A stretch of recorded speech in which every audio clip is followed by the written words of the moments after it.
मैनपुरी शोक संवेदना में पहुंची सांसद डिंपल यादव। उन्होंने कहा, देश में पिछले 10 साल से गृह मंत्री कौन है? अगर देश में घुसपैठ हो रहा है तो उसका जिम्मेदार कौन है? देश में घुसपैठ की जिम्मेदारी गृह मंत्री और गृह मंत्रालय की है। जहां बीजेपी तालिबान के खिलाफ बोलती थी, वही कहती थी कि महिला विरोधी है। जुर्म करने वालों को देश में बुलाकर सम्मान कर रही है। बीजेपी महिला पत्रकार को बाहर करने पर बीजेपी को स्पष्टीकरण देना चाहिए। जेपीएनआईसी जाने पर पिछले 3 साल से रोका जा रहा है। जेपीएनआईसी जाने से क्यों रोका जा रहा है? बीजेपी को बताना चाहिए। महिलाओं को नौकरी मिले, किसानों को समय पर खाद मिले, ये नहीं हो रहा। बीजेपी को करनी और कथनी में बहुत फर्क है।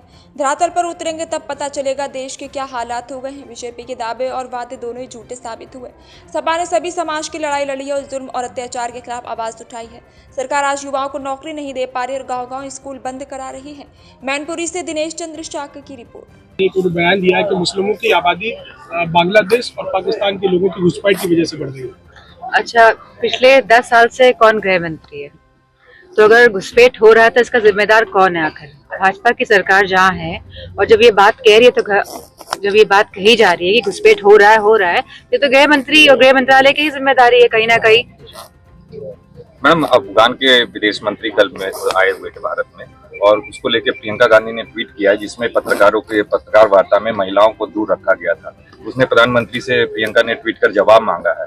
क्या कहेंगे ऐसे पत्रकारों को जहां भारतीय जनता पार्टी हमेशा तालिबान के खिलाफ बोलती थी, कहती थी महिला विरोधी हैं ये लोग और कहते थे कि जुल्म करते हैं, सितम करते हैं। आज आपने उन्हीं को बुला के देश में सम्मान देने का जहाँ काम किया है और वहाँ से भी महिला पत्रकारों को हटाने का जो काम किया है, तो भारतीय जनता पार्टी को इस पर स्पष्टीकरण देना चाहिए। जेपीएनआईसी जा रही थी, तो लगातार 3 साल से ये प्रक्रिया देखी जा रही है कि रोका जा रहा है। क्यों रोका जा रहा है ये किसी को समझ नहीं आ रहा है।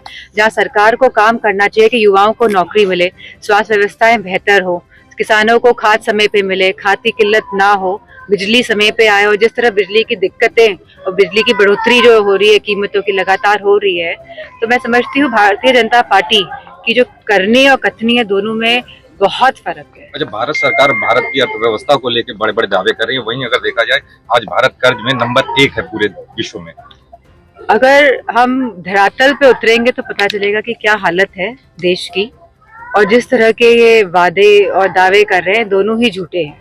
अच्छा, मायावती ने एक बड़ी रैली की थी लखनऊ में जिसमें वहां पे उन्होंने समाजवादी पार्टी के लिए बड़ा हमला किया। उन्होंने कहा गुंडों की पार्टी है और इनसे ये दलित विरोधी है। जब इनकी सरकार आती है तो पीडीए भूल जाते हैं। हमने लगातार सभी समाज और वर्गों की लड़ाई लड़ी है, चाहे वो पिछली सरकार में हो, चाहे लगातार 10 वर्ष से हम विपक्ष में हो। लगातार हमारा यही एक मिशन रहा है कि हम अपने पीडीए परिवार को साथ लेके चले और उनके ऊपर हो रहे जुल्म अत्याचार के खिलाफ खड़े रहे। आज कैबिनेट मंत्री जयवीर सिंह ने कहा है कि जो पीडीए का जो बुलडोजर को लेकर सुप्रीम कोर्ट ने कल टिप्पणी की थी, बावजूद उत्तर प्रदेश सरकार लगातार बुलडोजर की कार्रवाई कर रही है।